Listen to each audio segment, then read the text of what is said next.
prier. Seigneur Père, nous voulons te rendre grâce encore et te bénir pour tous tes bienfaits. Merci encore parce que tu nous as laissé ta parole, cette parole qui est une lampe à nos pieds, cette parole qui est une boussole qui nous permet de nous orienter, Seigneur Dieu Tout-Puissant. Donne-nous de rester fidèles à cette parole-là, de ne pas nous en éloigner, Seigneur Père, mais de garder les yeux fixés sur toi, Seigneur Père, parce que c'est cette parole-là qui nous donne le canevas, qui nous donne le chemin, qui balise justement, Seigneur Dieu, ce chemin-là, afin que nous ne nous écartions ni à gauche ni à droite, Seigneur Père. Donne-nous de ne pas voir, Seigneur Père, à tout ce qui se fait et se pratique autour de nous en masse. Seigneur Dieu, que ça ne soit pas cela qui soit le standard de ce qui représente la vérité pour nous, Seigneur Dieu, mais que ça soit ta parole seule, Seigneur Père, sur laquelle nous nous appuyons pour pouvoir, Seigneur Dieu, placer notre foi, Seigneur Père. Que notre foi soit uniquement dans ta parole. Aide-nous encore à comprendre cette parole-là et à marcher fidèlement dans cette parole au nom de Jésus-Christ. Amen.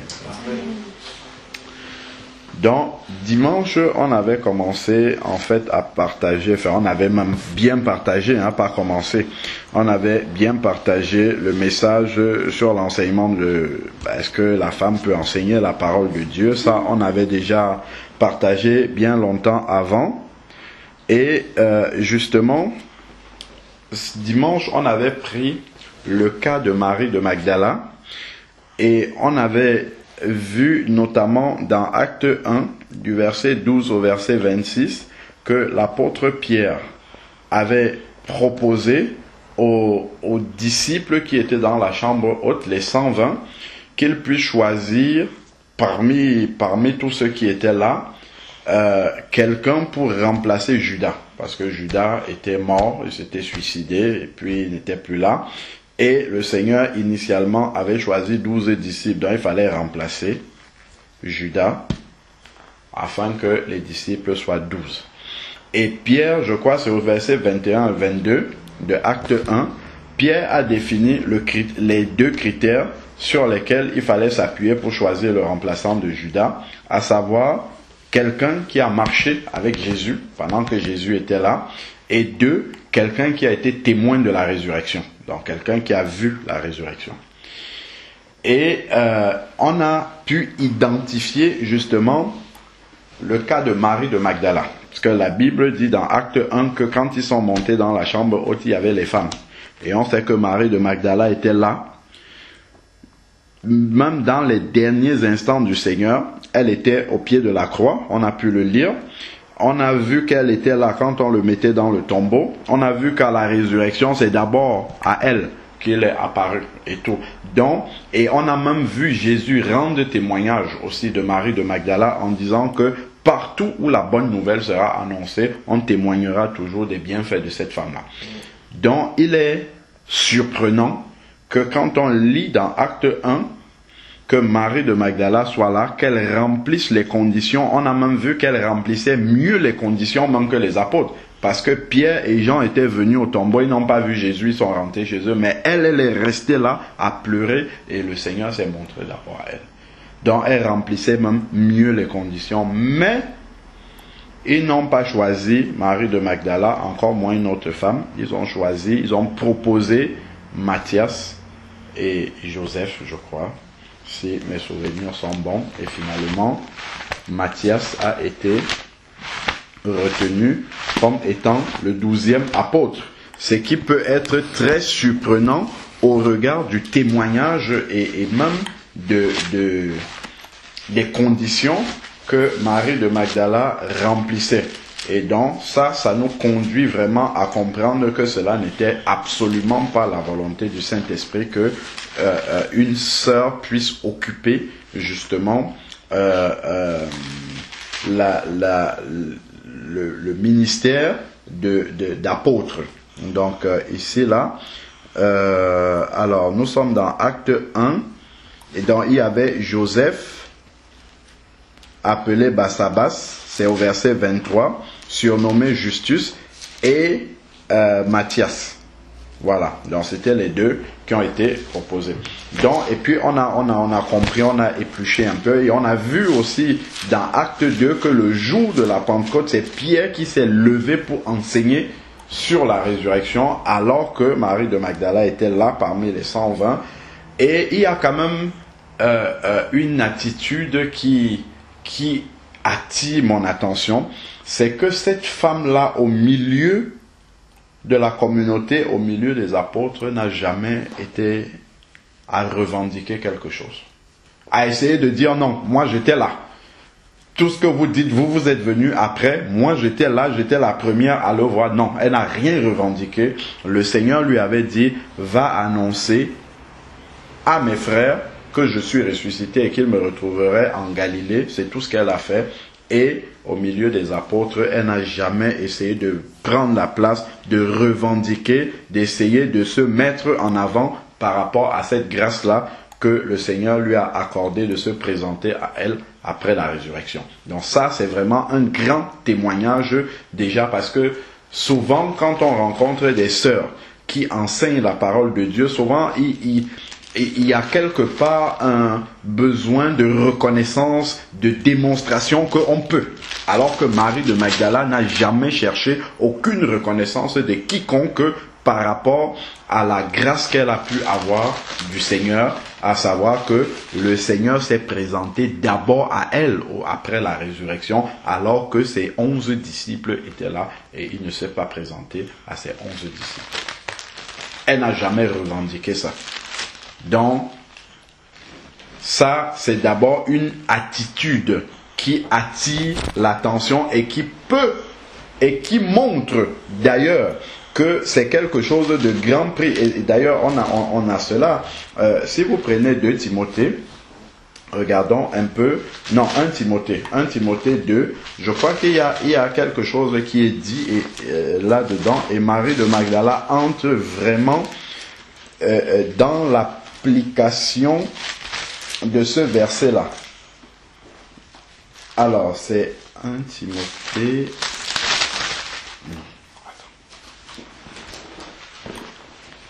Alors, dans 1 Timothée... Excusez-moi. Alors, 1 Timothée 2... Voilà, regardez à partir du verset 9. 1 Timothée 2, verset 9, il dit de même aussi que les femmes vêtues d'une manière décente, avec pudeur et modestie, se parent non pas de tresses ou d'or, ou de perles, ou de toilettes somptueuses, mais d'œuvres bonnes, comme il convient aux femmes qui font profession de piété. Comme il convient aux femmes qui font profession de piété. Je crois qu'il y a un... De servir Dieu, en fait, dans ma version. Comment? Comme il convient à des femmes qui font profession de servir Dieu. Alors, on va lire plutôt, ici, là, dans 1 Pierre 3. 1 Pierre 3, où il parle justement, l'apôtre Paul parle aussi aux femmes, où il dit, vous de même soyez soumises chacune à votre mari, afin que même si quelques-uns n'obéissent pas à la parole, qu'ils soient gagnés sans parole par la conduite, voilà, par la conduite de leur femme, en voyant votre conduite pure et respectueuse, n'ayant pas pour parure ce qui est extérieur. N'ayant pas pour parure ce qui est extérieur, ce qui est de la démonstration. Et justement, on voit que Marie de Magdala entre vraiment dans ce cadre-là. Pour la grâce qu'elle a eue, on ne la voit pas en train d'essayer de revendiquer, d'être mise en avant pour cette grâce-là qu'elle a eue.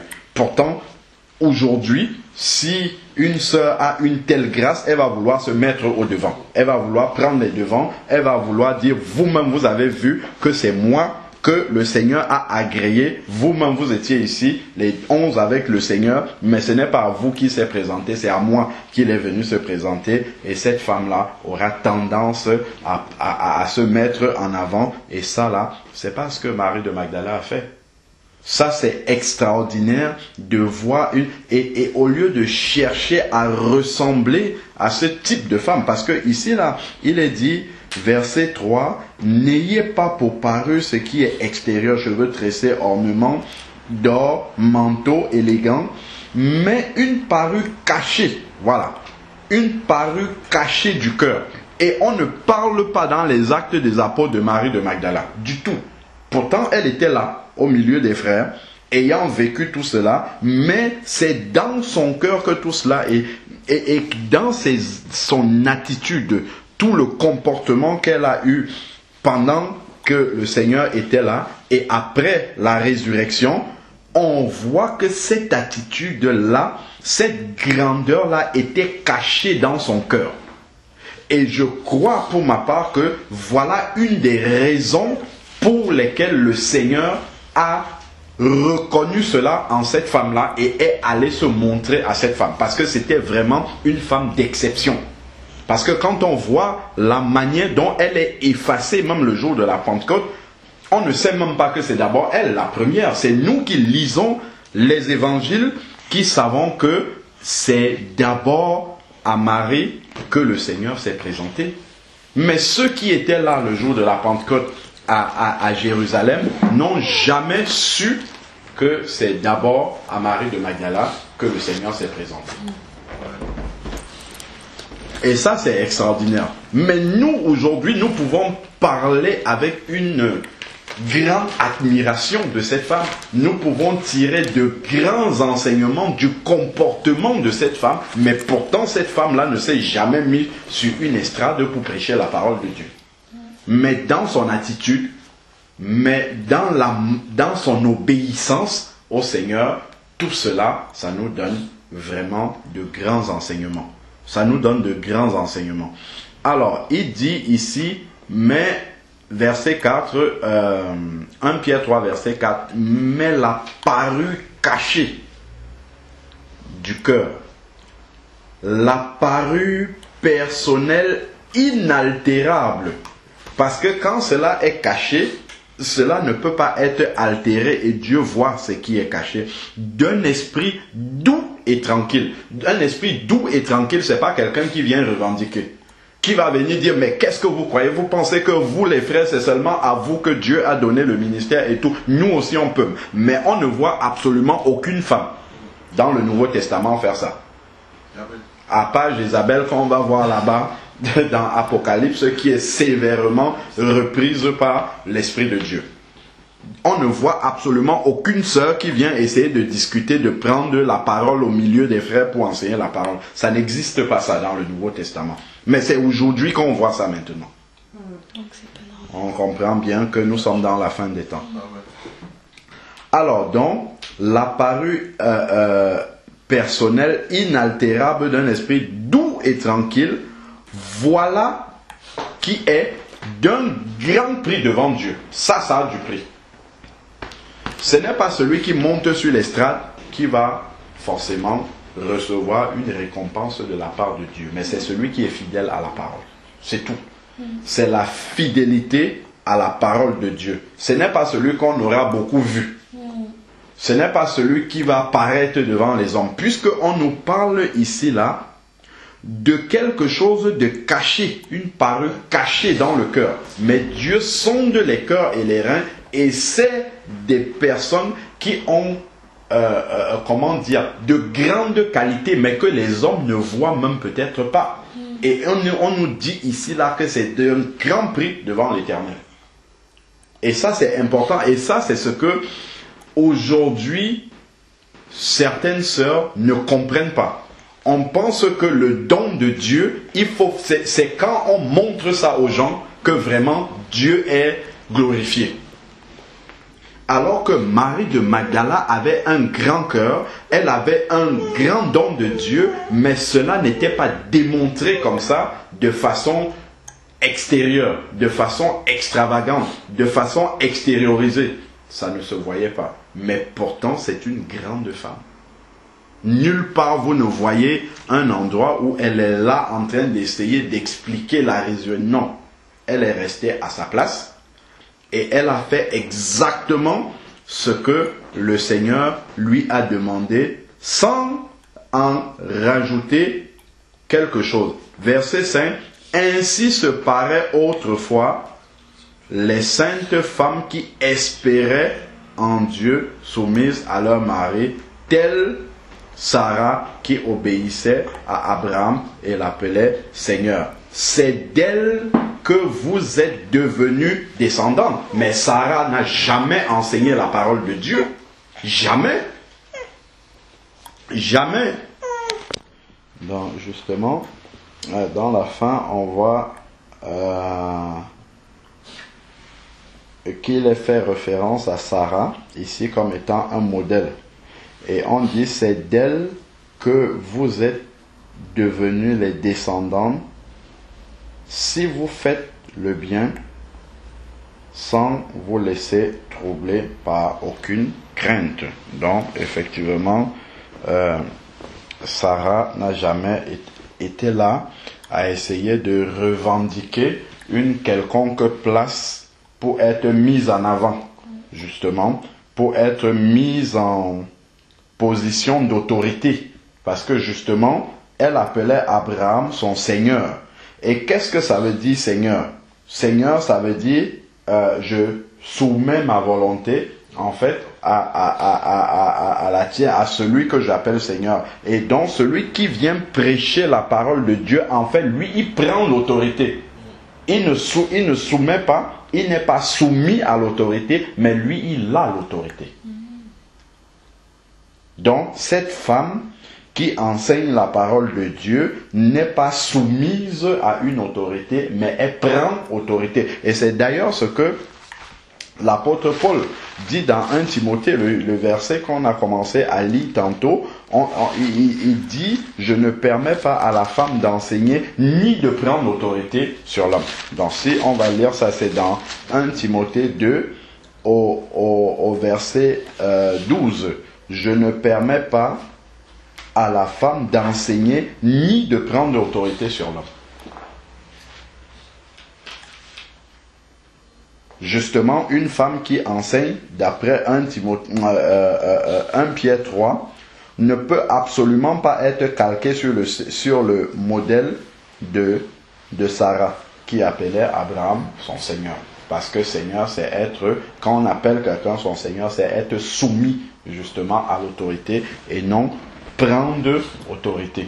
Voilà. Donc là, justement, et on a Marie de Magdala, justement, qui entre dans ce domaine-là. Parce que Marie de Magdala, avec tout ce qu'elle a vécu, toute la proximité qu'elle avait avec le Seigneur, n'a rien revendiqué. Donc c'était juste une parenthèse pour effectivement montrer l'attitude honorable de cette femme-là. Et c'est ça, justement, que Dieu, lui, il va agréer, en fait. Quand on va venir, on avait parlé dans 1 Corinthiens 3 de comment est-ce que les œuvres que nous avons produites vont passer au travers du feu lors du jugement. Donc justement, les œuvres d'une femme comme Marie de Magdala vont passer et ça sera des œuvres qui vont subsister à l'épreuve du feu.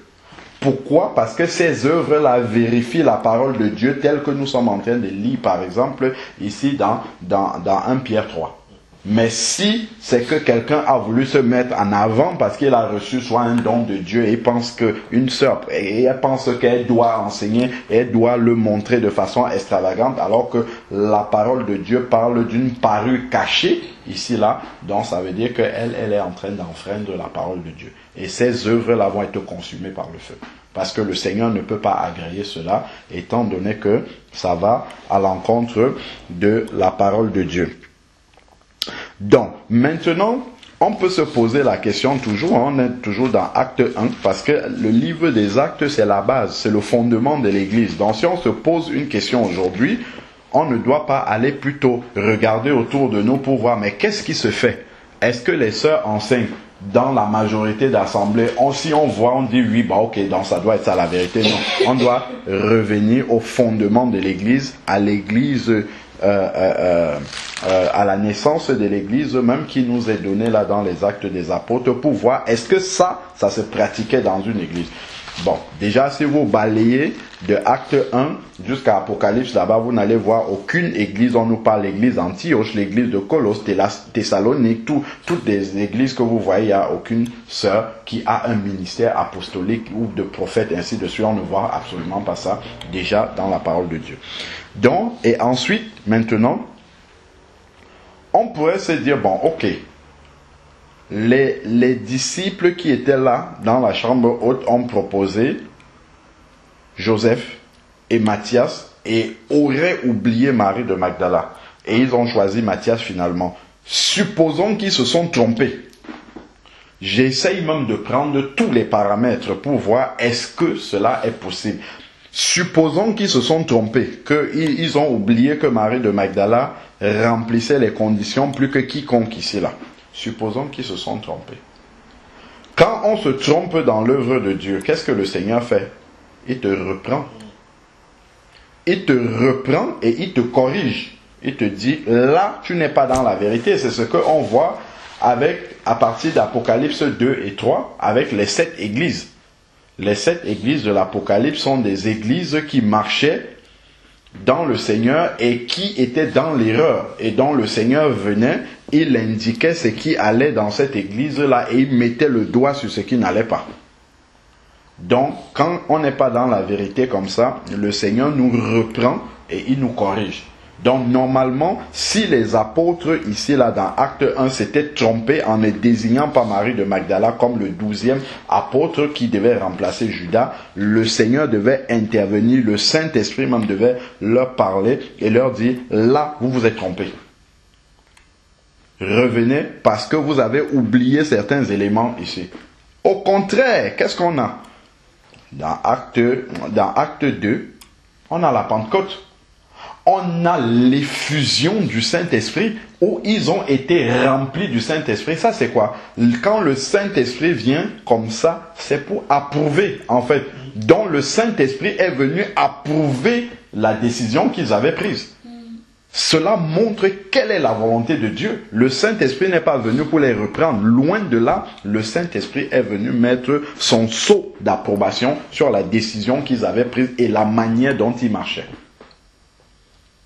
La Pentecôte, remplie du Saint-Esprit. Et si on lit dans Acte 5, regardons Acte 5, verset 32, qu'est-ce qu'il est dit? Acte 5, verset 32, il nous est dit, nous sommes témoins de ces choses, de même que le Saint-Esprit de Dieu est donné à qui? À ceux qui lui obéissent. Dont l'effusion du Saint-Esprit qui vient dans Acte 2, le jour de la Pentecôte, prouve que les apôtres sont en train d'obéir à Dieu, dont la décision qu'ils ont prise de présenter ces deux frères-là, Joseph et Matthias, et de choisir Matthias, est approuvée de Dieu. Ils ont le sceau de Dieu. Ça veut dire qu'ils sont dans l'obéissance. C'est pour ça que l'effusion du Saint-Esprit est venue sans tarder. Donc il n'y a absolument aucune possibilité que les apôtres se soient trompés là. Dont les apôtres étaient pleinement dans la volonté du Seigneur.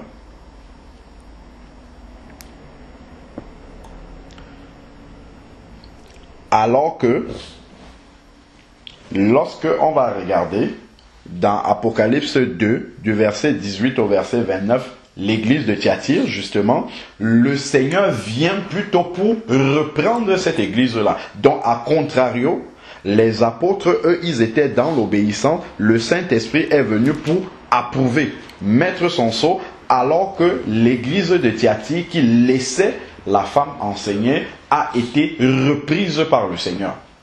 Avec même des menaces de jugement par rapport à cela. On a lu ça déjà la dernière fois. Donc cela nous montre bien que cette église-là était dans la désobéissance. Donc le Seigneur ne pouvait pas approuver cela. Il a approuvé tout ce qu'il y avait à approuver dans cette église-là et il a mis le doigt sur ce qui n'allait pas. Donc on voit effectivement ici là que les apôtres étaient dans la volonté du Seigneur. Si on prend Acte 13,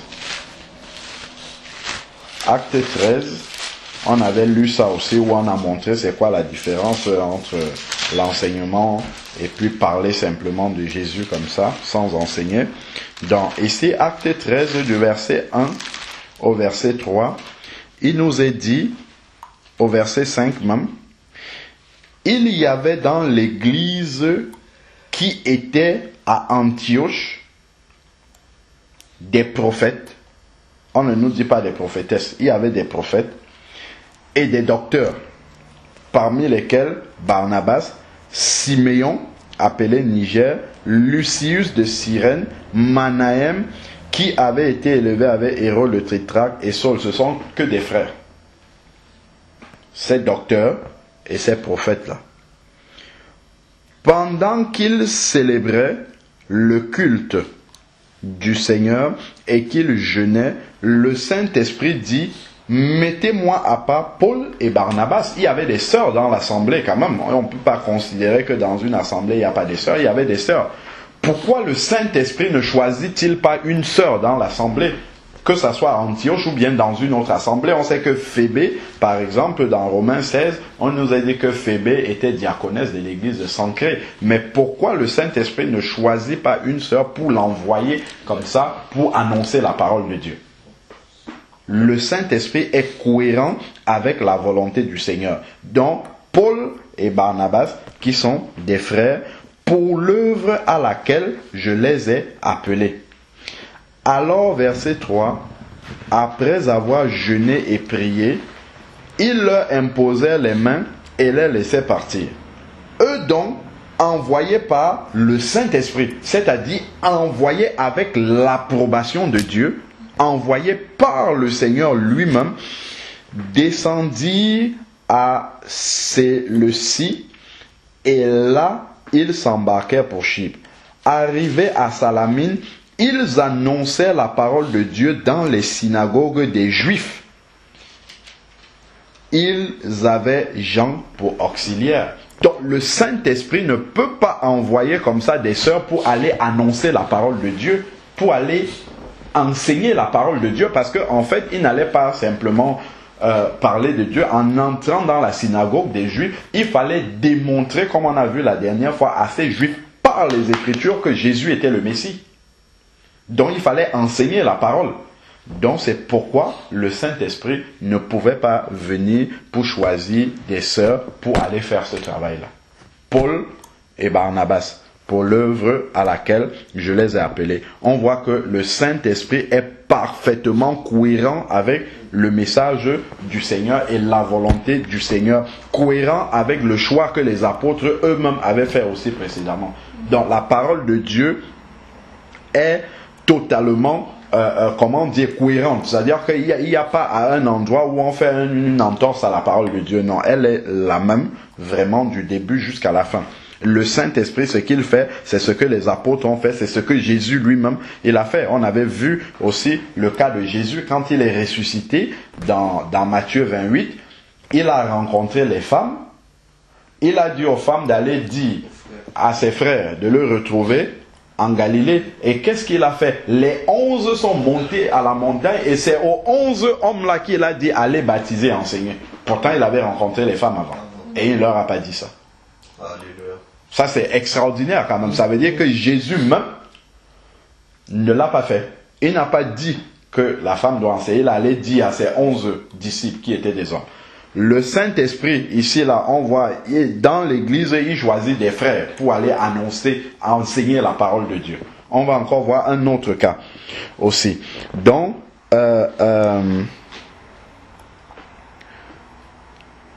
si nous prenons par exemple Acte 21, Acte 21,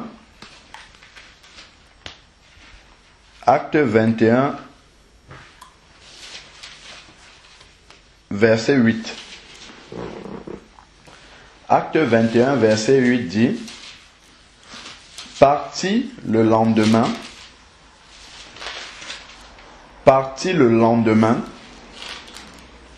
nous sommes arrivés à Césarée.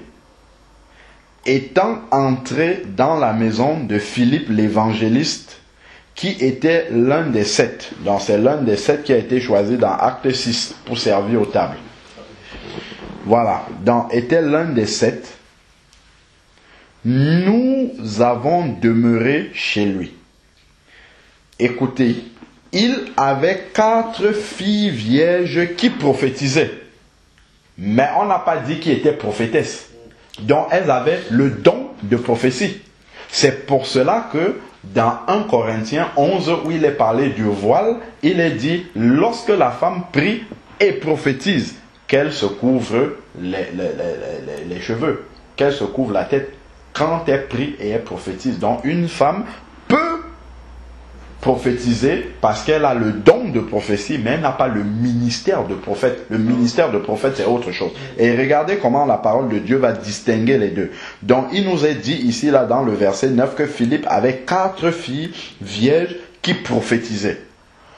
Comme nous étions là depuis plusieurs jours, un prophète du nom d'Agabus, donc il y a une différence entre les deux. Elles prophétisaient, elles avaient le don de prophétie, et Agabus avait le ministère de prophète. Et c'est dit clairement un prophète. On aurait pu dire Philippe avait 4 filles prophétesses. Ce n'est pas écrit comme ça dans la parole. Elles prophétisaient, elles avaient le don de prophétie, ce qui est tout à fait possible puisque les dons sont répandus pour tous les enfants de Dieu. Mais Agabus, lui, il était un prophète, donc il descendit de Judée et vint chez nous. Il prit la ceinture de Paul et se lia les pieds et les mains et dit, voici ce que déclare le Saint-Esprit. L'homme à qui cette ceinture appartient, les Juifs le liront de cette manière à Jérusalem et le livreront entre les mains des païens, et ainsi de suite. Donc voilà un prophète, la manière dont il intervient.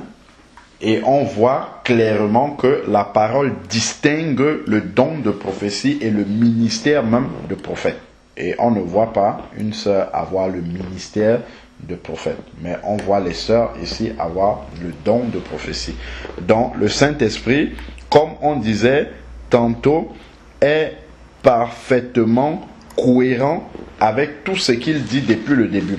Si on prend maintenant Acte 5, donc on a vu que Jésus n'a pas donné l'ordre aux sœurs d'aller enseigner, mais il a dit à ses 11. On a vu que le Saint-Esprit à Antioche n'a pas choisi dans l'église des sœurs pour les envoyer prêcher dans les synagogues, enseigner dans les synagogues, mais plutôt Paul et Barnabas qui sont des frères. On a vu ici la différence entre le don de prophétie et le ministère de prophète que Agabus avait, alors que les filles de Philippe prophétisaient, dont elles avaient le don. Regardons un autre cas maintenant dans Acte 5. Acte 5, versets 17 à 21. Acte 5, versets 17 à 21. Il est dit... Alors le souverain sacrificateur et tous ceux qui étaient avec lui, c'est-à-dire le parti des Sadducéens, se levèrent remplis de jalousie. Ils portèrent les mains sur les apôtres et les jetèrent dans la prison publique. Mais pendant la nuit, un ange du Seigneur, donc c'est un messager du Seigneur en fait, dont il vient pour porter la volonté du Seigneur.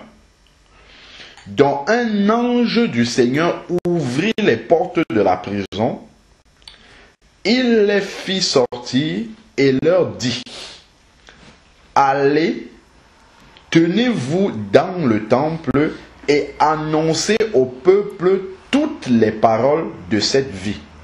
Alors, après avoir entendu cela, ils entraient dès le matin dans le temple et se mirent à faire quoi? À enseigner. L'ange n'est pas venu parler lorsque les apôtres étaient au milieu de l'église avec des sœurs. L'ange est venu parler lorsque les apôtres seulement étaient en prison. Donc que des frères. C'est à eux qu'il dit allez annoncer cette parole-là. Donc même l'ange du Seigneur a agi exactement comme le Seigneur avait fait après la résurrection. Le Seigneur a rencontré les femmes, il leur a dit, allez dire à mes disciples de me trouver en Galilée. Et lorsqu'il était devant les 11, il leur a donné l'ordre d'aller baptiser et enseigner. De la même façon, l'ange vient, il ne vient pas dans une réunion d'église, il vient quand les apôtres sont entre eux et il dit allez enseigner dans le temple. De la même façon que le Saint-Esprit est venu dans l'église d'Antioche, il prend 2 frères, il dit allez pour l'œuvre à laquelle je vous ai appelé, et cette œuvre-là c'était aller enseigner dans les synagogues des Juifs. Donc on voit que tout cela est parfaitement cohérent, que ce soit le Seigneur Jésus lui-même, que ce soit le choix des apôtres, que ce soit le Saint-Esprit dans l'église d'Antioche, que ce soit l'ange du Seigneur qui apparaît ici au milieu des apôtres uniquement lorsqu'ils sont en prison et qui les envoie pour aller enseigner la parole de Dieu dans le temple. Donc tout cela nous montre que la parole de Dieu est totalement cohérente. Il n'y a pas d'ambiguïté, il n'y a pas d'erreur possible par rapport justement à tout ce qu'on a vu. Donc pour juste reciter les versets, quand Jésus est ressuscité et qu'il a rencontré les femmes, c'était dans Matthieu 28 du verset 9 au verset 10. On va pas relire. Et lorsqu'il a rencontré les 11 disciples, les 11 hommes qui sont disciples, c'était dans Matthieu 28 verset 16 au verset 20, et c'est à eux qu'il a dit allez baptiser et enseigner. Alors donc Jésus n'a pas approuvé de ce qu'on a vu jusqu'ici. Jésus n'a pas approuvé l'enseignement des femmes.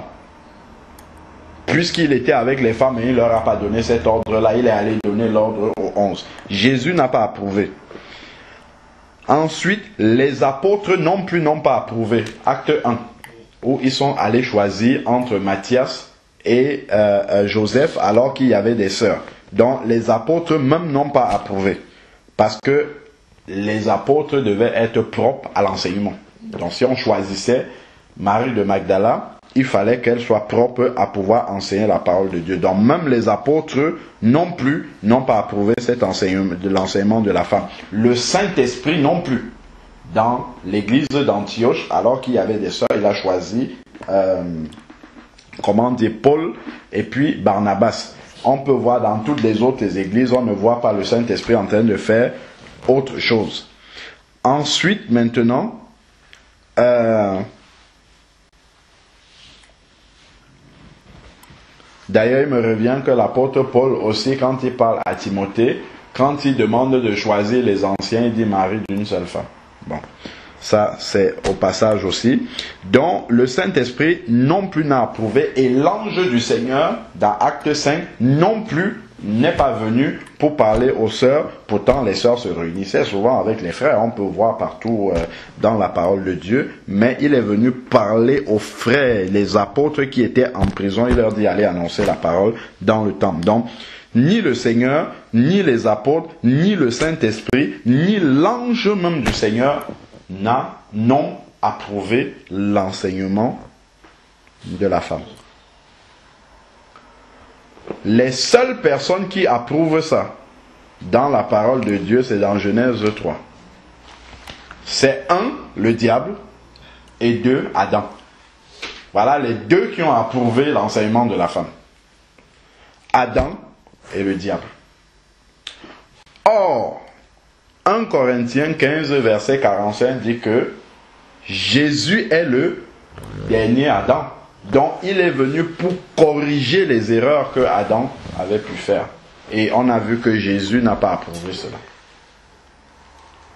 Donc, on comprend vraiment que cela n'entre pas du tout dans le cadre de la volonté du Seigneur. On a examiné la parole de Dieu dans les détails pour voir s'il y avait même une possibilité. On a balayé le cas aussi de Anne la prophétesse. On a vu qu'en réalité, le ministère de Anne la prophétesse, c'était un ministère d'intercession, tout simplement. Elle intercédait dans les jeûnes et les prières dans le temple. C'est tout ce qu'elle faisait.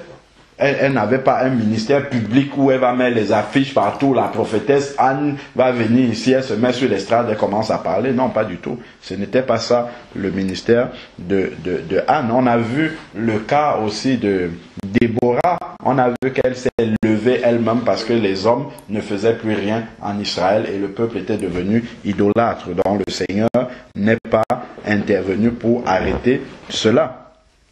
Donc, la Bible nous dit clairement dans Éphésiens 2:20 que nous sommes fondés sur le fondement des apôtres et des prophètes. Jésus-Christ étant la pierre angulaire.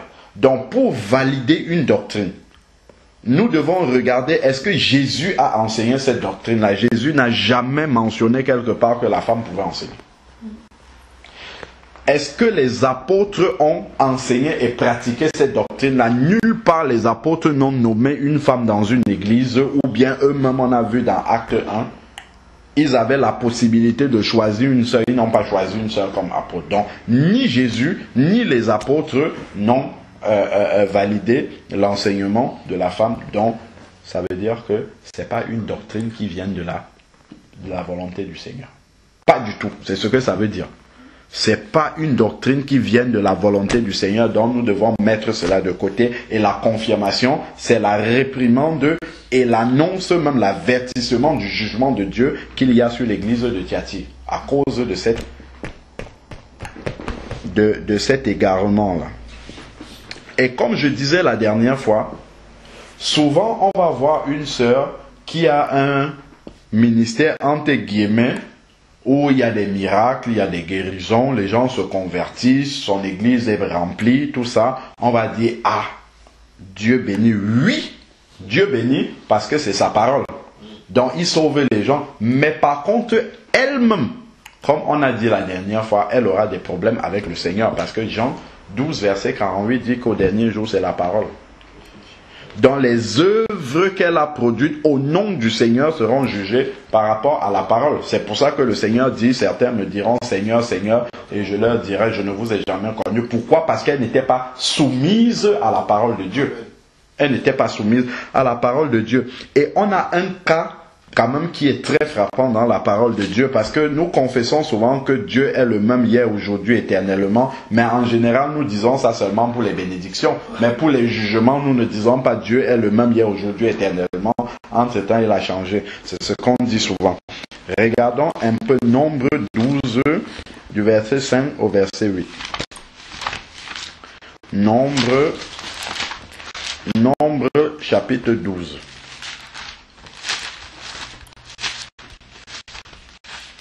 Dans Lévitique, Nombre chapitre 12, versets 5 à 8. L'Éternel descendit dans la colonne de nuée et s'éteint à l'entrée de la tente. Il appela Aaron et Myriam qui s'avancèrent tous les deux. Il dit: écoutez bien mes paroles. Lorsqu'il y aura parmi vous un prophète, c'est dans une vision que moi, l'Éternel, je me ferai connaître à lui. C'est dans un songe que je lui parlerai.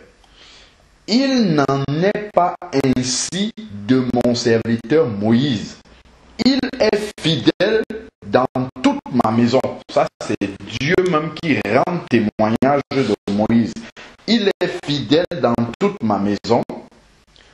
Je lui parle de vive voix. Dans d'autres versions, je lui parle bouche à bouche. Je me fais voir sans énigme. Et il contemple une représentation de l'Éternel.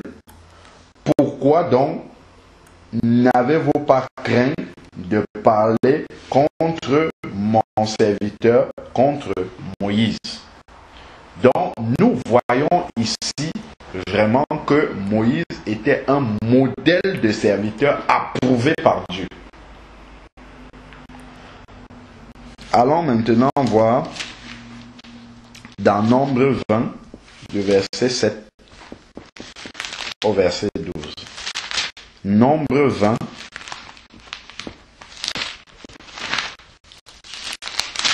verset 7 à 12. Nombre chapitre 20, verset 7 à 12. L'Éternel parla à Moïse et dit, prends le bâton et assemble la communauté, toi et ton frère Aaron. Vous parlerez sous leurs yeux au rocher et il donnera ses eaux. Donc le Seigneur a donné un commandement, il a donné sa volonté.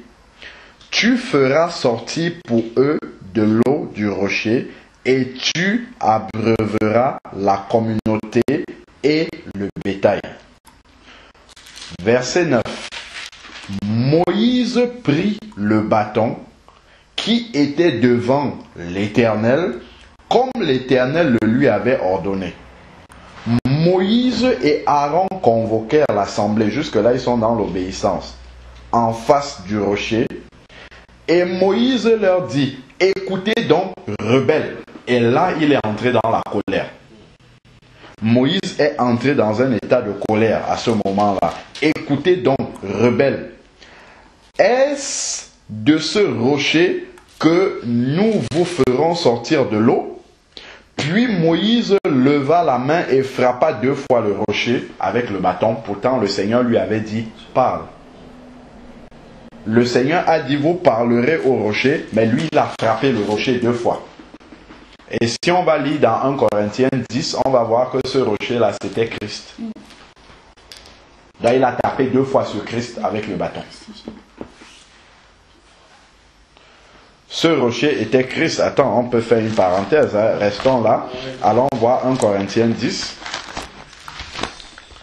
Allons dans 1 Corinthiens 10, gardons le doigt dans Nombre 20 là-bas. 1 Corinthiens chapitre 10. 1 Corinthiens 10, versets 3 à 4. On peut même commencer au verset 1, de 1 à 4. 1 Corinthiens 10, verset 1 à 4. Frères, je ne veux pas que vous ignorez, vous l'ignorez. Nos pères ont tous été sous la nuée. Ils ont tous passé au travers de la mer. Ils ont tous été baptisés en Moïse, dans la nuée et dans la mer. Ils ont tous mangé le même aliment spirituel et ils ont tous bu le même breuvage spirituel, car ils buvaient à un rocher spirituel qui les suivait. Ce rocher était Christ. Donc voilà ce qui se passe ici là dans Nombre. Donc on revient dans Nombre où Moïse a parlé. Il a d'abord parlé au peuple en disant que le peuple était rebelle. Verset 11, dans Nombre 20, verset 11. Puis Moïse leva la main et frappa 2 fois le rocher avec son bâton. Il sortit de l'eau en abondance. Est-ce que vous avez vu ça? Moïse a désobéi, mais la bénédiction de Dieu était là quand même.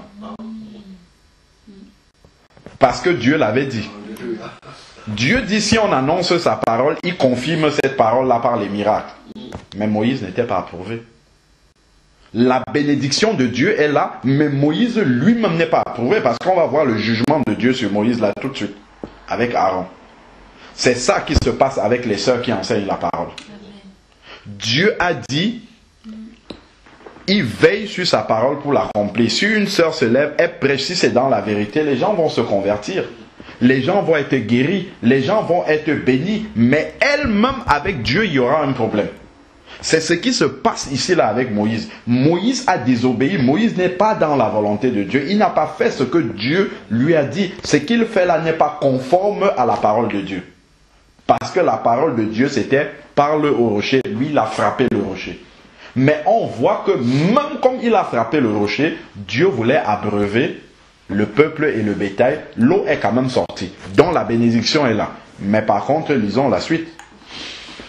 Alors, donc,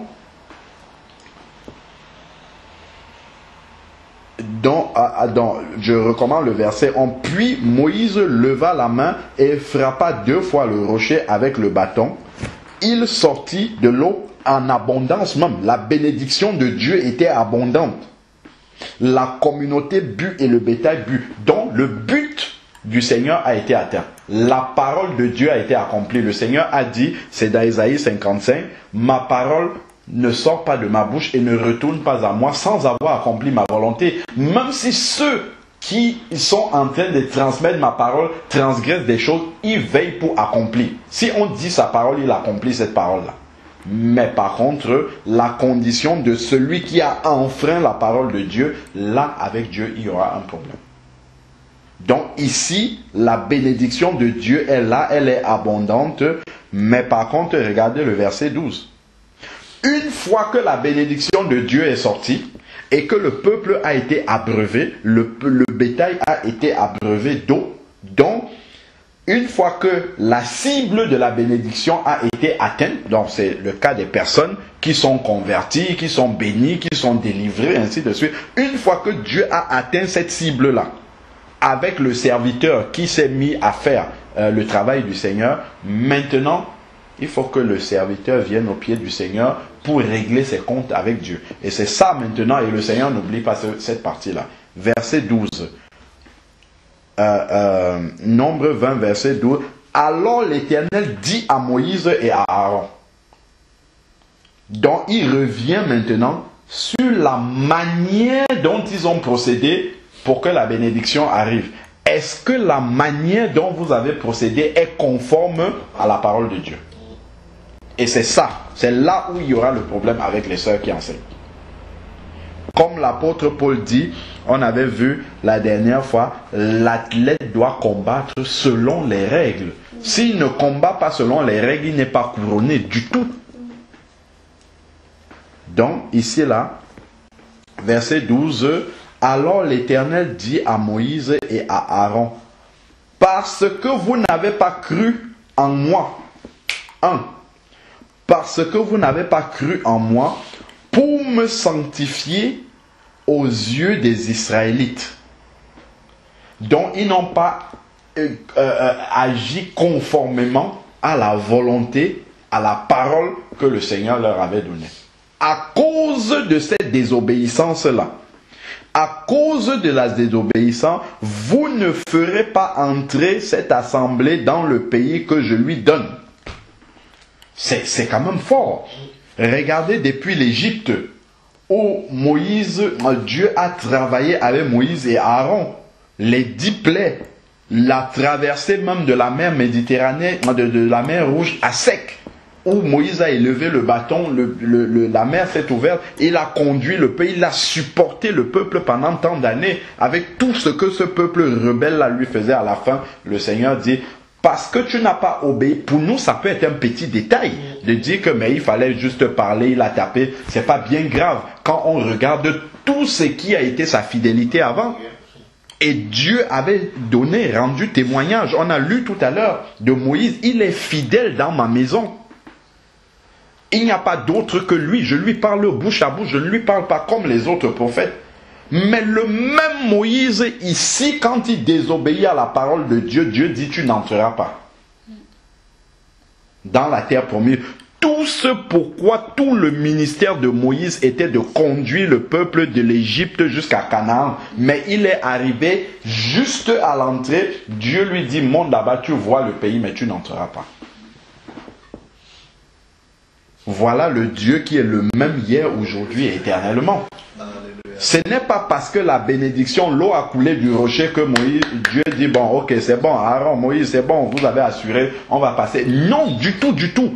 Il vient voir, est-ce que le résultat que tu as eu, tu es passé par le canal, le chemin, la parole que je t'avais donnée. Et c'est là qu'il y aura le nœud du problème. Et le diable ne veut pas que les sœurs sachent ça. Le diable aveugle les sœurs par les résultats, par la capacité, par l'aura. Quand les sœurs, on applaudit, il y a des foules et ainsi de suite. Et le diable, c'est ça la séduction du diable. C'est ça qu'il ne veut pas qu'elle puisse avoir. Parce que lui, il est le seul, comme on a dit dans Genèse 3, qui approuve l'enseignement de la femme et Adam. Ce sont les deux seuls qui approuvent cela. Donc le diable ne veut pas que les sœurs sachent les vérités que nous venons de dire là. Je crois que le cas de Moïse, et d'ailleurs, l'apôtre Paul, retournons encore dans 1 Corinthiens 10, et il y a quelques versets là qui peuvent nous aider justement. 1 Corinthiens 10, regardez le verset 6. 1 Corinthiens 10, verset 6. Or, ce sont là des exemples pour nous, afin que nous n'ayons pas de mauvais désirs comme ils en ont eu. Il parle de tous ceux qui étaient dans le désert, qui ont bu au breuvage spirituel et tout ça, et qui n'ont pas été agréables à Dieu. Donc le cas de Moïse aussi ici est un exemple pour notre génération, pour nous qui servons le Seigneur, que si nous sortons de la volonté de Dieu, même si nous avons été les plus brillants, les plus fidèles serviteurs de Dieu, à la fin Dieu va nous rejeter.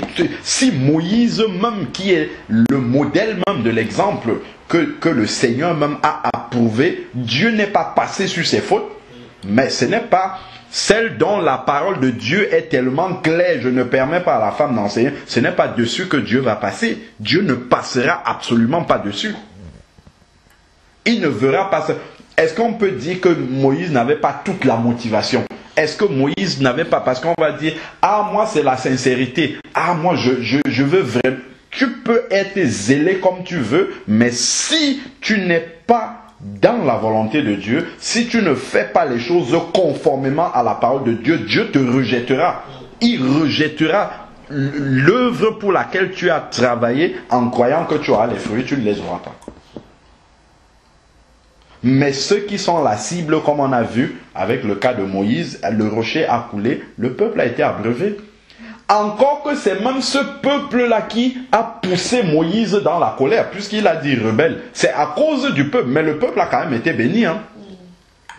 Il y a des gens qui viennent applaudir les sœurs là, mais qui seront sauvées à la fin, et après les sœurs, elles auront des problèmes avec Dieu. Certaines personnes qui ont été converties par ces messages-là, qu'elles prêchent, qui eux seront dans la présence de Dieu, mais les sœurs auront des problèmes. Je parle des sœurs qui enseignent, elles auront des problèmes avec Dieu. Mais les personnes à qui elles ont enseigné et ainsi de suite, certains d'eux, quand ils seront éclairés, vont se repentir d'avoir écouté ces enseignements-là. Et après, ils seront dans la présence de Dieu. Mais celles qui ont été rebelles jusqu'à la fin, quand vous lisez l'église de Thyatire, le Seigneur a dit, je lui ai donné un temps pour se repentir et elle n'a pas voulu. Donc si une sœur entend ces messages-là et elle insiste, elle dit, non, moi j'ai reçu ça de Dieu. Ah, la Bible nous dit ici là que ces exemples-là sont écrits pour nous servir. Et je crois que si nous voyons Moïse lui-même, ce que le Seigneur a dit de Moïse et ce qui lui est arrivé avec Aaron à la fin, alors que c'était des serviteurs sérieux avec le Seigneur, je crois que ça doit nous amener à ne pas trop nous amuser avec le Seigneur. Si on entend la parole de Dieu, il faut obéir. Ce n'est pas parce que nous aurons arrêté de prêcher la parole de Dieu en tant qu'une sœur que les âmes ne vont plus être sauvées. Les âmes vont être sauvées. Le Seigneur dit même dans 1 Pierre 3 que la femme peut gagner le cœur de son mari même sans parole. Donc ce n'est pas le fait de prêcher la parole qui va faire en sorte que les âmes soient gagnées. Si on obéit au Seigneur, le Seigneur va sauver même peut-être plus d'âmes que si on avait ouvert la bouche pour parler. Mais parce qu'on a voulu obéir à la parole du Seigneur. Vraiment que Dieu soit béni. Et le Seigneur dit bien dans Actes 17, versets 30 et 31 que Dieu, sans tenir compte des temps d'ignorance, appelle tous les hommes qu'ils aient à se repentir parce qu'il a prévu un jour pour le jugement. Donc si moi-même, avant, j'écoutais les enseignements des sœurs et tout ça, je n'étais pas éclairé. Mais une fois que je suis éclairé, Seigneur, je me répands d'avoir écouté même seulement. Et aujourd'hui, je ne peux absolument plus. Si je m'assois quelque part, une sœur commence à enseigner, je me lève, je pars. Je pars et je sais que j'ai l'approbation de Dieu. Je ne vais pas rester là pour écouter comme Adam a fait. Non, je me lève et je pars. Et si on me demande, je dirai pourquoi je pars. Je ne vais absolument pas rester parce que je sais que ce n'est pas la volonté de Dieu. Mais avant, je restais parce que je n'étais pas éclairé. Par sentiment, par ainsi de suite. Mais aujourd'hui, une fois qu'on le sait, on obéit à ce qu'on sait de la parole de Dieu. Parce que quand Dieu nous éclaire, c'est pour que nous avancions dans l'obéissance. Ce n'est pas pour que nous fassions passer les sentiments et que nous restions justement dans la désobéissance par rapport à la parole du Seigneur. Et on voit bien qu'à l'église de Thyatire, il a dit qu'il juge Jézabel et tous ceux qui ont commis adultère avec elle. Donc même les serviteurs de Dieu qui sont des frères et qui laissent les sœurs enseigner, eux-mêmes ils participent. Ils seront dans le jugement aussi. Parce qu'ils connaissent la volonté de Dieu comme Adam. Adam est le premier à avoir été jugé avant même que Ève ne soit jugée. Adam a été le premier et Dieu lui dit, parce que tu as écouté ta femme, parce que tu as écouté cet enseignement qui venait du diable. C'est ça, allons dans Genèse 3, c'est ça que Dieu lui reproche. Il lui dit, parce que tu as écouté. Donc il faut bien qu'on fasse attention à ces mots, à la manière dont le Seigneur intervient et ne pas déplacer.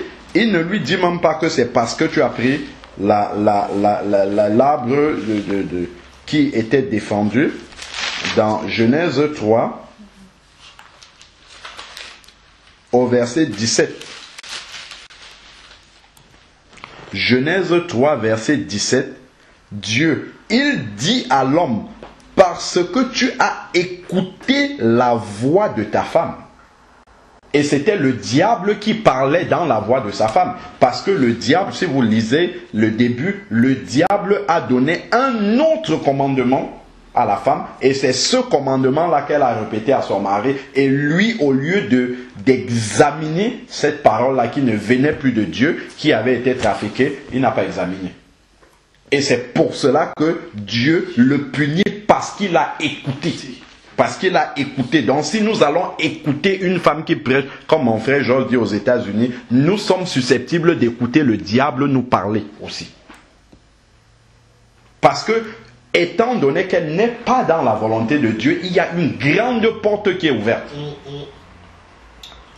Parce qu'elle n'a pas la protection et l'approbation de Dieu. Donc à ce moment-là, le diable, lui, il connaît la parole de Dieu depuis le jardin d'Éden. Donc il va venir s'infiltrer là. Essayer de temps en temps, soit par les émotions, soit par les sentiments, de venir glisser des choses qui vont commencer justement à pourrir. Donc, regardez ce que Dieu met comme chef d'accusation à Adam. Il lui reproche deux choses. Il dit, parce que, dans Genèse 3, verset 17, parce que tu as écouté ta femme et que tu as mangé l'arbre dont je t'avais défendu de manger. Et vous avez vu dans quel ordre c'est? Il y a deux accusations pour lui. Un, écouter, et ça vient en premier. C'est d'abord parce que tu as écouté. Et deux, parce que tu es passé à l'acte. Un, c'est d'abord parce qu'il a écouté. Parce que le fait d'écouter le poison, c'est ça qui a déclenché l'acte derrière, le péché. Donc même écouter cet enseignement-là, c'est un péché devant le Seigneur. Si on sait la vérité, lui, celui qui ne sait pas, bon, le jour où il entendra l'enseignement et qu'il va demander au Seigneur, le Seigneur va l'éclairer. Mais dès l'instant qu'on le sait, on ne peut plus rester là. Parce que les gens peut-être qui le font, les sœurs qui enseignent bien, d'autres qui approuvent et tous les pasteurs, peut-être ils ne savent pas. Mais une fois que nous, on est éclairés là-dessus, on marche selon et conformément à la volonté du Seigneur. Quelle sœur a écrit un livre là parmi les 66 livres de la Bible? Vous allez dans les librairies chrétiennes, vous allez voir plein de livres écrits par des sœurs. Plein, où elles prêchent l'évangile. Si dans la Bible, qui est notre référent, il n'y a pas un livre qu'une sœur a, et c'est les librairies là qui vont venir corriger la Bible. Nous sommes en plein dans le siècle de la manifestation de l'Antichrist. Et c'est tout cela que nous voyons, et malheureusement même l'Église est infectée et aveuglée sur des choses comme ça. On pense que non, c'est juste un détail, mais le diable sait depuis le jardin d'Éden que ce n'est pas un détail. Ce n'est pas un détail. Dès que tu sors de la volonté de Dieu, il sait qu'il a sa part là-dedans. Et c'est comme ça que la séduction vient. Ça commence par quelque chose de petit, un peu plus grand, et après toute l'église est infectée, tout est par terre. C'est ça. Et c'est comme ça que le diable agit pour détruire. Alors qu'il y a beaucoup de grands ministères que les sœurs ont dans l'église de Jésus. Et lisons par exemple Romains 16, verset 1. Où l'apôtre Paul parle d'une sœur qui sert dans l'église du Seigneur. Il dit, je vous recommande Phébé, notre sœur qui est diaconesse. Voilà par exemple un ministère qu'une sœur peut occuper dans l'église. Diaconesse, ça veut dire une intendante qui s'occupe des biens matériels et tout ça là. Voilà. Donc, de l'église de Sancré, afin que vous la receviez dans le Seigneur d'une manière digne des saints. Donc c'est une femme qui a un grand témoignage, mais elle n'enseigne pas. Elle travaille dans l'église du Seigneur et elle a un grand témoignage et une recommandation particulière d'un apôtre rempli du Saint-Esprit, qui voit les choses comme le Seigneur les voit. Il dit de recevoir cette sœur-là d'une manière digne du Seigneur. Il dit, mettez-vous à sa disposition. Est-ce que vous voyez comment est-ce que une sœur peut être reconnue dans le travail qu'elle fait pour le Seigneur sans enseigner? Et l'apôtre dit, mettez-vous à sa disposition pour toute affaire où elle aurait besoin de vous, car elle est venue en aide à beaucoup et aussi à moi-même. Et il y avait beaucoup de femmes qui étaient autour de Jésus, qui venaient en aide au Seigneur matériellement, aux disciples matériellement, tout ça, quand ils en avaient besoin.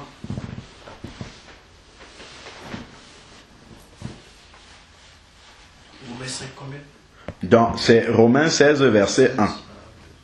Romains 16, verset 1, 2 aussi.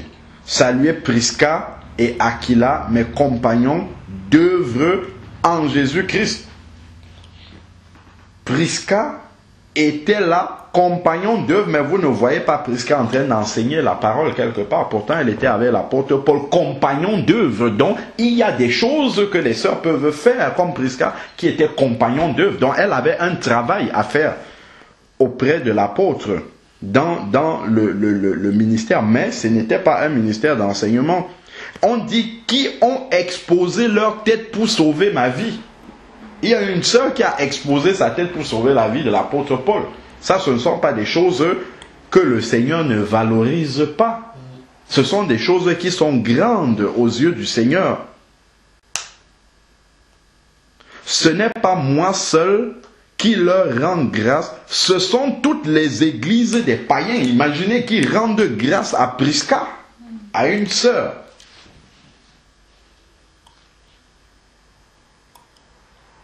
Saluez aussi l'église qui est dans leur maison. Saluez Épaïnette, mon bien-aimé, les prémices de l'Asie pour Christ. Saluez Marie, qui a pris beaucoup de peine pour vous. Donc voilà les rôles des sœurs ici, là. Ce sont vraiment des sœurs engagées dans le Seigneur. Ou encore, on a encore le cas de la sœur, comment on l'appelle, celle qui était marchande de pourpre à Thyatire, qui après avoir reçu le Seigneur a ouvert sa maison pour accueillir les apôtres. Lydie, regardez Acte 16, verset 14, verset 13 déjà.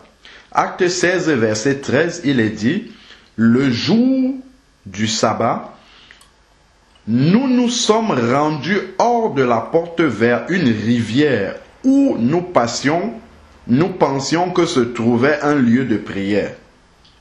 Après nous être assis, nous avons parlé aux femmes qui étaient réunies. Il y avait là une femme craignant Dieu du nom de Lydie, marchande de pourpre dans la ville de Thyatire. Elle écoutait et le Seigneur lui ouvrit le cœur pour qu'elle s'attache à ce que disait Paul. Lorsqu'elle eut été baptisée avec sa famille, elle est devenue un disciple maintenant, elle nous invita en disant: si vous me jugez fidèle au Seigneur, entrez dans ma maison et demeurez-y. Et elle nous pressa très instamment. Voilà le rôle d'une sœur dans l'église. Amen. Accueillir les apôtres, les disciples qui sont dans le travail du Seigneur. Et si vous lisez au verset 39, 40, quand Paul et Silas sont sortis de la prison, quand ils furent sortis, donc acte 16, verset 40, quand ils furent sortis de la prison, ils entraient chez Lydie.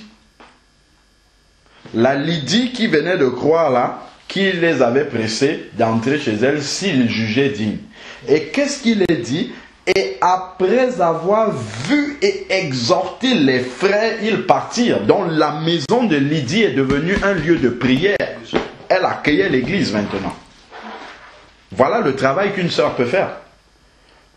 Je n'ai pas reçu du Seigneur d'enseigner, mais j'ai un grand salon, venez vous réunir chez moi. Amen. Mais ça, c'est d'un grand prix pour Dieu, ça, accueillir l'église de Dieu. Ce n'est pas seulement, c'est pas celui qui ouvre la Bible. Ce n'est pas seulement ça qui est faire l'œuvre de Dieu. On voit au travers de tout ce que nous voyons là, nous voyons effectivement des personnes qui ont œuvré véritablement, des sœurs qui ont œuvré pour le travail du Seigneur. Allons dans 1 Timothée 5. 1 Timothée 5, verset 9. Il est dit, 1 Timothée 5, verset 9, qu'une veuve, donc c'est une sœur dans l'église, qu'une veuve pour être inscrite sur la liste n'est pas moins de 60 ans. Donc déjà, je vais recommencer. Retournons au verset 3. Où il dit: honore les veuves, les vraies veuves. Si une veuve a des enfants, des petits-enfants, qu'ils apprennent d'abord à exercer la piété envers leur propre famille et à payer de retour leurs parents, car cela est agréable à Dieu. Celle qui est vraie veuve est demeurée dans l'isolement, a mis son espérance en Dieu et persévère nuit et jour dans les requêtes et les prières. Voilà un ministère ici là pour les sœurs. Requêtes et prières. Donc un ministère d'intercession. Bon, mais celle qui vit alors. Ensuite, donc au verset 9 maintenant, il dit qu'une veuve pour être inscrite sur la liste n'est pas moins de 60 ans, qu'elle ait été femme d'un seul mari, qu'elle soit connue comme ayant élevé des enfants. Ayant élevé des enfants, c'est quelque chose qui est d'un grand prix pour Dieu. Le monde dévalorise cela, mais pour Dieu, c'est un grand prix de bien élever ses enfants en tant qu'une femme. De bien s'occuper des enfants, dit élever les enfants. Pour Dieu, c'est un grand prix. Si vous allez lire dans Proverbe 22 au verset 6, où le Seigneur va dire: élève l'enfant selon la voie de la justice. Quand il grandira, il ne s'en détournera pas. C'est un ministère que le Seigneur donne aussi aux sœurs dans l'église. Donc, vraiment, il y a du travail, hein. Il y a du travail. C'est pas tout le monde qui doit prendre la Bible et ouvrir et enseigner. D'abord, il faut avoir été appelé par Dieu pour faire ça. Donc, ensuite, ici, on dit qu'elle ait été femme d'un seul mari. Je suis à la fin du verset 9. Verset 10. Qu'elle soit connue comme ayant élevé des enfants, exercer l'hospitalité, ben ça c'est des choses d'un grand prix. Laver les pieds des saints, secourir les malheureux et rechercher toute bonne œuvre. Mais ça, déjà pour arriver à faire ça, mais refuse les jeunes veuves. Car lorsqu'elles ont leurs désirs, les détachent de Christ, elles veulent se marier et se rendre coupables en ce qu'elles ont annulé ainsi leur premier engagement. Avec cela étant oisives, elles apprennent à aller de maison en maison. Elles ajoutent à l'oisiveté le bavardage et les intrigues en parlant de choses dont on ne doit pas parler, ainsi de suite. Donc on voit qu'il y a vraiment tout un travail, un ensemble de ministères qui pour Dieu sont importants, mais nous on pense qu'il n'y a qu'à ouvrir la Bible qui est un travail. Si je prends Tite 2, verset 3.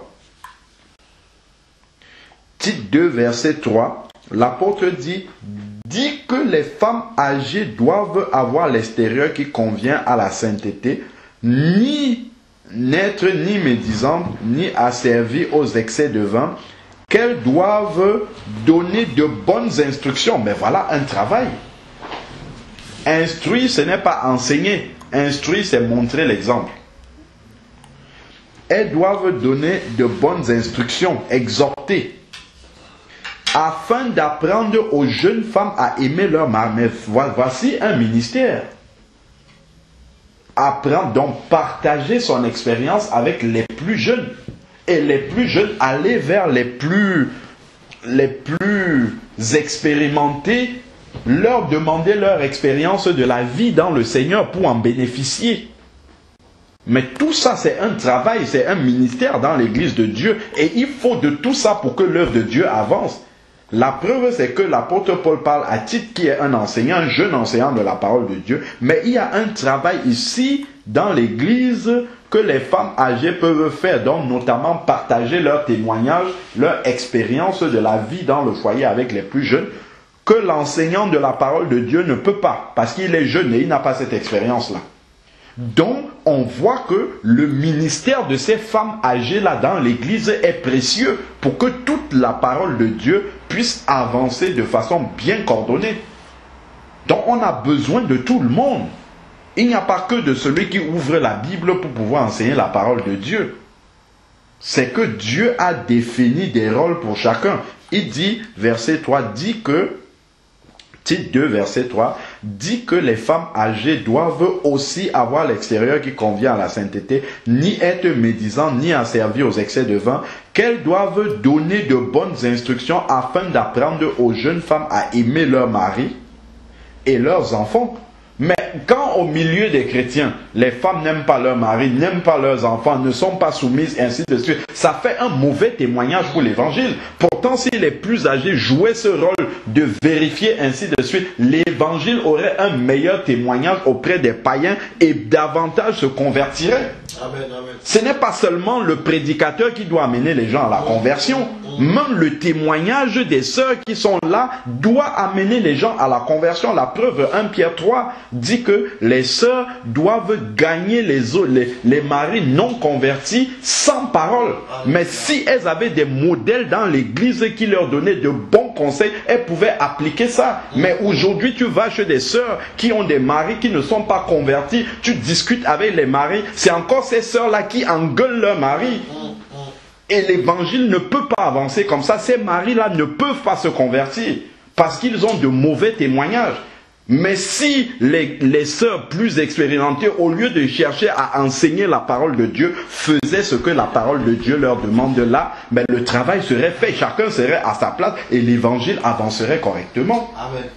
C'est à cause de tous ces manques-là, parce que tout le monde veut le ministère qui le met à l'estrade pour être vu des hommes. Cherchons à être vus de Dieu. La Bible dit dans Romains 2, Romains 2, verset 28, je crois, que le vrai juif est celui... Attends, allons, je vais lire ça entre parenthèses, parce que ça, on oublie cela. Romains 2, verset 29 dit, mais le juif, c'est celui qui l'est intérieurement. Et la circoncision est celle du cœur, selon l'esprit, et non la lettre. La louange de ce juif ne vient pas des hommes, mais de Dieu. La louange de ce juif ne vient pas des hommes, mais de Dieu. Ce n'est pas parce que tu es à l'estrade qu'on t'applaudit quand tu prêches la parole de Dieu que Dieu approuve ça. Non. Parce qu'une sœur peut être flattée parce qu'elle est à l'estrade, elle prêche et puis on applaudit, elle est contente. Est-ce que Dieu approuve ça? Non. Dieu n'approuve pas ça, même si les gens sont sauvés.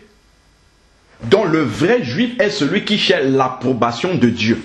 Ce que Dieu approuve, c'est ça le vrai juif. Sa louange ne vient pas des hommes, mais ça vient de Dieu. Et voici du travail que Dieu donne ici, là, aux sœurs dans l'assemblée. Notamment celles qui sont plus expérimentées, plus avancées.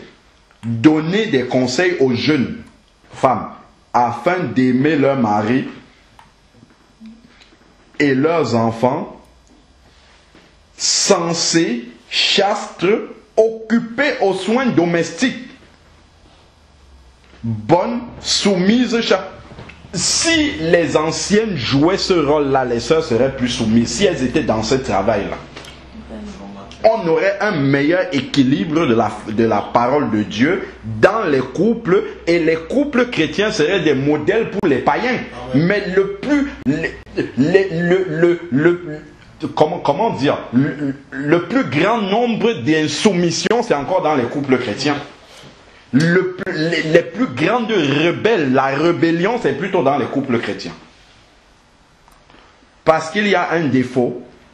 Les sœurs plus expérimentées, plus âgées, au lieu de s'occuper du travail que Dieu leur a donné, cherchent à enseigner la parole de Dieu. Parce qu'elles ont déjà une certaine ancienneté dans le Seigneur, au lieu d'aller faire ce travail-là au contact des jeunes personnellement, on leur dit: ma soeur, je te vois avec ton mari, les enfants, c'est pas comme ça qu'on fait. Voici comment on fait ainsi. Au lieu de faire ce travail-là, non. Elles se disent: bon, moi j'ai déjà quelques années dans le Seigneur. Ben, Dieu m'a donné un ministère, je vais aller prêcher en Afrique là-bas, je vais aller prêcher aux Antilles, je vais aller prêcher. Non, il y a un travail à faire dans l'église locale, qui est écrit ici, là, dans la parole de Dieu. Soumettre chacune à leur mari, regardez le but, afin que la parole de Dieu ne soit pas calomniée, ne soit pas blasphémée par qui? Par les païens qui nous regardent. Parce que la parole de Dieu est prêchée. Marie, aimez vos femmes. Femmes, soyez soumises à vos maris. Ainsi de suite. C'est bien, elle est prêchée. Mais s'il y a des femmes expérimentées dans le Seigneur, âgées, qui viennent avec cette parole-là dire: ma jeune sœur, ce que tu as entendu le frère qui est en train de prêcher dire là, ça peut te paraître dans un premier abord un peu dépassé par rapport au siècle dans lequel nous vivons, mais voici comment moi je me comporte dans mon foyer, voici comment j'ai mis en pratique cette parole-là, et voici les bénédictions que j'en ai eues. Les sœurs aussi qui sont jeunes ont besoin de voir des exemples pour lesquels ça a marché. Mais ces sœurs-là ne voient pas des exemples. Leurs exemples sont les exemples du monde. C'est dans le monde qu'elles voient ces exemples. Et le monde dit que l'homme et la femme, c'est la même chose dans le couple. Donc tout le monde, chacun élève la voix. C'est pour ça qu'on a les couples chrétiens ne sont pas des modèles du tout. Parce que ce travail-là n'est pas fait. Les sœurs âgées, au lieu de faire ce travail-là, cherchent à enseigner la parole de Dieu. Voilà nos jeunes sœurs qui sont livrées à elles-mêmes. Donc quand elles entendent la parole de Dieu dire il faut être soumise, il faut être ça. Non, nous on ne veut pas ça. elles écoutent la voix du diable. Parce que le monde dans lequel nous vivons est dominé par le diable. 1 Jean 5, verset 19. Donc, le modèle auquel elles essayent de ressembler est le modèle du monde. Parce qu'elles n'ont pas le vrai modèle biblique dans l'église. Auprès de celles qui sont plus âgées. Si elles avaient ces modèles-là, je vous assure que les jeunes sœurs suivraient ça. Ou les plus âgés diraient, nous vivons comme ça, copiez-nous, faites comme nous. Mais on n'a pas ça. Il y a un manque dans l'église. Et le malin se réjouit, il se frotte les mains quand il voit tout ça. Parce que chacun n'est pas à sa place. Tout le monde essaye de prendre la place qui le met le plus à la lumière. Et la place qui te met le plus à la lumière, c'est effectivement de prêcher la parole de Dieu. Déjà, si tu vas dire à une sœur que l'église doit se réunir dans la maison, donc si tu dois prêcher dans un salon, déjà ça ne va plus l'intéresser parce qu'il n'y a pas l'estrade, il n'y a pas, tu vas mettre ta jolie robe, ton tailleur et tout ça, les gens vont apprécier et tout, les sacs de marque et tout ça, personne ne va voir ça dans la maison. Déjà, il y aura moins de sœurs qui seront motivées à essayer de chercher à enseigner la parole de Dieu. Si c'était dans la simplicité, comme on est là, dans un salon tranquillement, il n'y a pas tout ça. Déjà, ça, mais quand on met l'estrade là-bas, les projecteurs sur toi, tout le monde te regarde, tout ça. Mais quelle sœur ne veut pas chanter dans la chorale déjà? Pour être mise en avant comme ça au podium pour qu'on la voit. Tout le monde recherche ce qui va le mettre à la lumière. Parce que les convoitises charnelles de ce monde sont encore dans le cœur. On n'est pas encore séparé de tout cela pour rechercher uniquement Christ et s'appuyer sur Christ et rechercher la louange qui vient de Christ et non celle qui vient des hommes.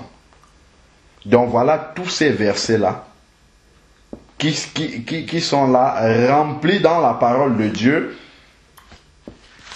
Dès que tu vas dire simplement la femme ne peut pas enseigner, c'est déjà un problème. Il y a déjà la rébellion, l'électricité qui est dans l'air, alors que vraiment, si on regarde la parole de Dieu telle qu'elle est, chacun prend sa place.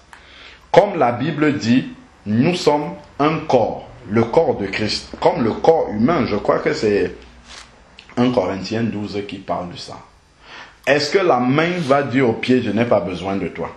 Si le prédicateur dit, moi je n'ai pas besoin de ces sœurs expérimentées-là, je prêche seulement la parole, mais c'est ce qu'on fait aujourd'hui, nous prêchons la parole, mais on voit que la désobéissance est toujours là, parce qu'il n'y a pas des exemples, des modèles sur lesquels on peut copier, dont la parole qu'on prêche reste de la théorie. En fait, pour les jeunes sœurs qui écoutent ça, ça reste de la théorie.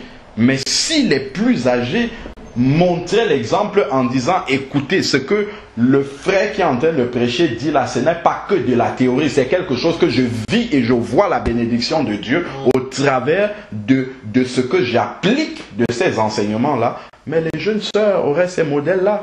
Elles n'auraient pas besoin de sortir pour aller copier ce que le monde est en train de faire. Toute cette désobéissance-là que le monde, le mari dit A, la femme dit A, B, C, D, E, F, G, et ainsi de suite. On ne verrait pas ça dans l'église de Dieu. Pas du tout. Et cette rébellion-là qui est dans les foyers vient se placer aussi dans l'église. Et toute l'église est dans la rébellion. C'est ça, parce que justement, il y a ces déséquilibres-là. Et ça, c'est aussi une séduction et une ruse du diable pour détruire l'église. Vous voyez comment au travers de quelque chose qui peut paraître très simple dans la désobéissance, peut avoir des implications et des impacts vraiment importants dans l'église. Très important, on est parti juste de l'enseignement, mais on voit tout ce que ça peut avoir comme dégâts après dans l'église. Bon, et qu'est-ce que vous voulez maintenant? Puisqu'on a dit que la veuve doit avoir élevé les enfants. Les jeunes enfants, filles, les jeunes sœurs, filles, pas les plus enfants encore. Quand elles voient les mamans faire ça, qu'est-ce qu'elles vont faire plus tard?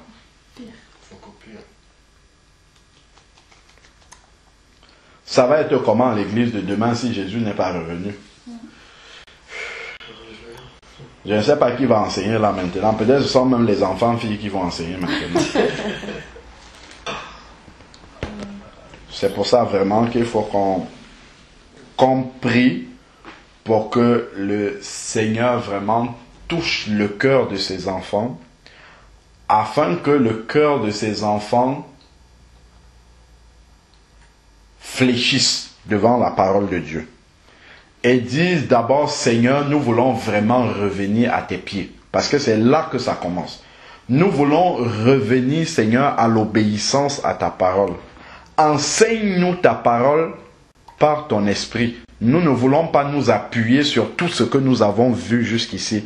Nous ne voulons pas nous appuyer sur tout ce qui semble donner des résultats jusqu'ici, mais nous voulons nous appuyer sur ta parole seulement, sur ta volonté seulement. C'est ça que nous voulons, pour que tu te glorifies et que ton Église soit véritablement la lumière du monde et le sel de la terre. Mais pas que le monde soit la lumière de l'Église. C'est que là, il y aurait un problème. C'est comme cela que nous devons aller au pied du Seigneur. Comme le Seigneur a dit à l'église d'Éphèse. Souviens-toi d'où tu es tombé, repens-toi et retourne à tes premières œuvres. C'est ça. Se souvenir d'où l'église a commencé à désobéir au Seigneur. Et retourner à ce niveau-là. Pour obéir au Seigneur, afin que la gloire de Dieu revienne dans l'église et que la lumière de Dieu soit manifeste dans ce monde. Que nous puissions donner un témoignage différent au monde. C'est pour ça que nous ne touchons pas le monde. Nous ne touchons pas le monde parce que notre témoignage n'est pas différent. Nous avons une parole qui est radicalement différente de celle du monde. Mais par contre, la vie que nous avons est une vie qui est conforme au monde et qui ressemble au monde. C'est à notre honte que je le dis. Pas à la honte des sœurs, à nous tous. Parce que même les frères qui n'osent pas dire la vérité clairement parce qu'on a peur d'être taxé de ci, de ça, ça c'est un problème. Il faut voir la vérité en face et puis commencer vraiment à pleurer au pied du Seigneur pour que le Seigneur commence à toucher pour que nous revenions vraiment à sa parole. Que le nom du Seigneur soit béni et que le Seigneur lui-même vienne en aide encore à son Église pour que vraiment chaque membre soit à sa place et que le corps bien coordonné puisse avancer tel que le Seigneur l'avait prévu et non pas tel que les hommes ont bâti leur propre modèle. Parce que le modèle qui est bâti par l'homme n'est pas celui de Dieu. Le Seigneur a dit dans Matthieu 16 au verset 18, « Je bâtirai mon église ». Il n'a pas dit que les hommes vont bâtir son église à sa place. Donc c'est vraiment conformément à la parole de Dieu que nous devons marcher dans l'église du Seigneur. Que Dieu soit béni. Seigneur Père, nous venons encore vraiment nous prosterner à tes pieds parce que devant cette parole, Seigneur Dieu Tout-Puissant, nous voyons que tu as tout prévu depuis le début. Seigneur Père, il n'y a rien qui ne soit survenu que tu ne l'aies prévu dans ton église. Seigneur, nous sommes là devant une réalité. Père éternel, je te prie vraiment de nous aider, que chacun d'entre nous, pierre vivante que tu as sauvée, Seigneur Père, puisse être à sa place dans le corps de Christ et vraiment assumer et remplir avec joie et empressement la tâche que tu as pour lui, pour chacun, Seigneur Père, afin que vraiment ton Église puisse marcher d'une manière digne, d'une manière conforme à ta parole, et que nous puissions être vraiment cette lumière qui brille au milieu des ténèbres de ce monde. Seigneur Père, que ton nom encore soit sanctifié au milieu de cette génération perdue par ton Église, Seigneur Père. Que nous puissions sanctifier ton nom par notre comportement, parce que ton nom est invoqué sur nos vies, Seigneur Père. Que nos vies sanctifient ton nom, Seigneur Dieu Tout-Puissant.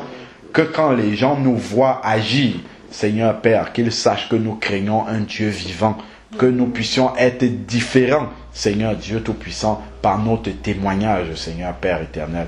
À toi seul soit la gloire, la puissance, l'honneur, la majesté. Père, je te demande de pardon pour toutes les sœurs qui sont encore dans la désobéissance, pour tous les frères aussi qui sont encore dans la désobéissance, parce qu'ils n'assument pas, Seigneur Dieu Tout-Puissant, le rôle que tu leur as donné, Seigneur Père éternel. Éternel Dieu Tout-Puissant, Père, aide-nous à pouvoir marcher. Aide-moi, Seigneur Père, à pouvoir marcher conformément à ta volonté, Seigneur Dieu Tout-Puissant. Que dans tous les domaines, Seigneur Dieu, de ma vie, où, Seigneur Dieu, la conformité à ta parole